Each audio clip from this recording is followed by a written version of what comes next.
In just a little under 2 years, you could be walking and biking across a specially designed boardwalk over the Mississippi River. You're not hearing things, over the Mississippi River. We told you a little bit about this yesterday, but Fox 13's Earl Farrell explains what the pathway could do to change the image of the Mid-South. Basically, what getting the federal money means to Memphis and Mid-South is it will be used to make the old Harahan Bridge capable of accommodating foot and bicycle traffic, something that has not happened since 1949 when the Hernando de Soto Bridge opened. So what?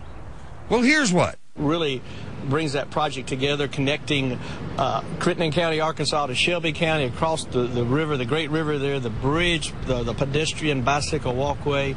It'll be a tourist attraction. It'll be a local hotbed. And then it connects on into South Main Street, in through downtown, out Madison, out Parkway to Overton Park, to the Green Line, to Shelby Farms, Wolf River, Germantown, Cuyville, in New York City. Go ahead and tell me very quickly what. It is a big deal.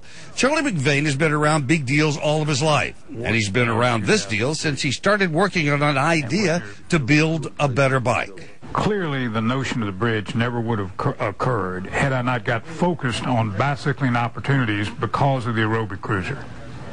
And as I began to focus on potentially where are the best places in the United States to ride bicycles, my dad had been with the Corps of Engineers his whole career, and I'm very familiar with the levee system running through the lower Mississippi Valley.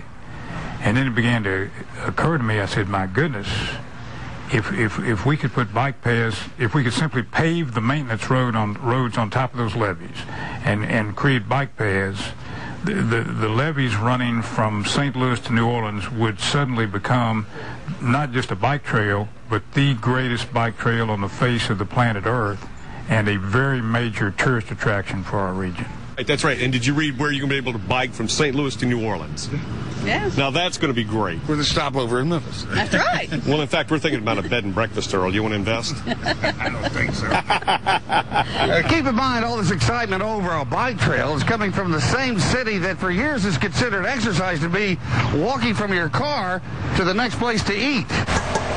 River crossings have always had major impacts in geographic areas. In many cases, rivers stopped progress until someone figured out a way across the river.